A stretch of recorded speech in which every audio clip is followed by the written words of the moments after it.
Buying a home and you want to know what to ask and look for in your inspection company? I have a few tips and questions to ask them. Stay tuned. Jennifer Booker here, Broker Associate, Berkshire Hathaway Home Services Florida Realty. And in my channel, I like to give you insights into Palm Beach County for those of you that are thinking of moving here.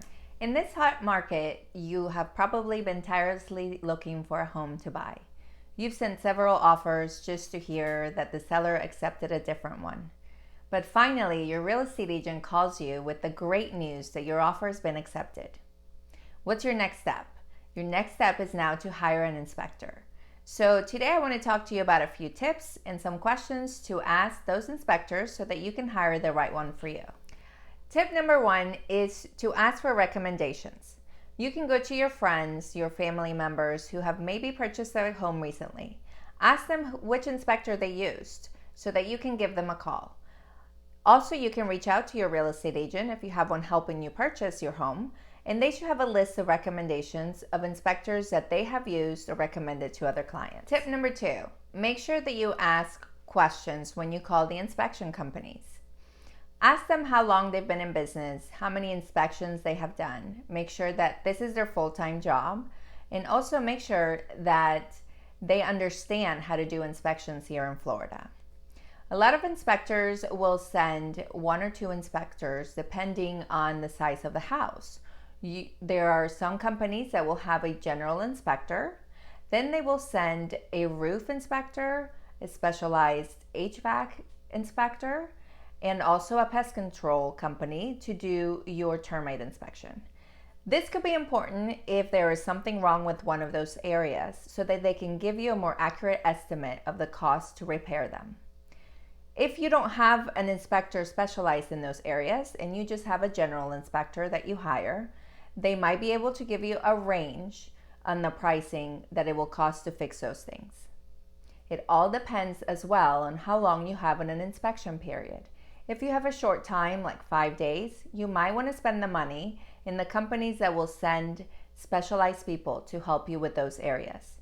That way you're not having to send other people out to get an average of exactly what it will cost to fix those repairs. Tip number three is to research the reviews.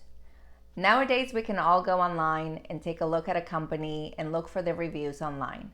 It will give you more information on how they work, what people think of them, their goods, pros and cons on hiring that company.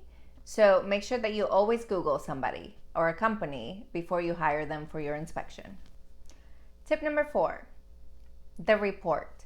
You can always ask what kind of a report you will get. Make sure that it's one you're going to have pictures of the areas of concern, as well as ask if you can follow along with the inspector after they're done for them to explain where things are located in the home.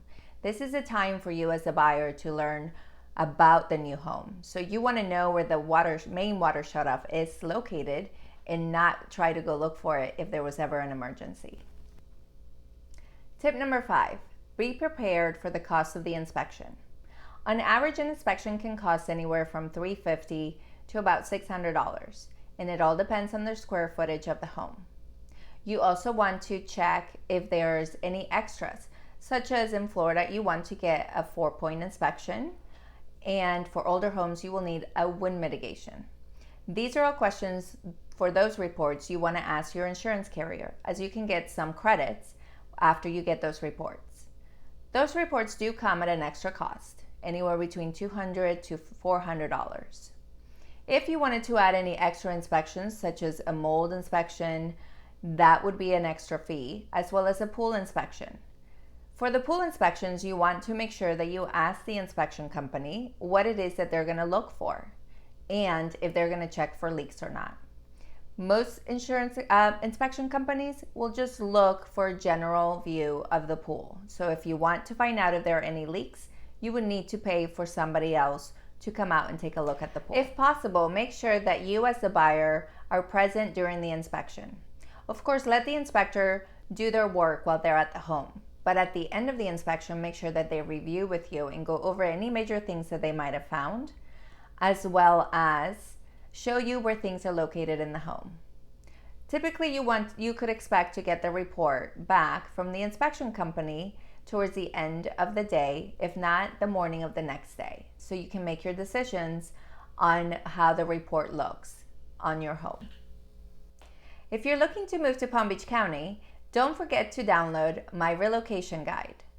And if you're still on the market to purchase a home, don't forget to watch my video on real estate tips for buyers in a hot market. Thanks so much for watching.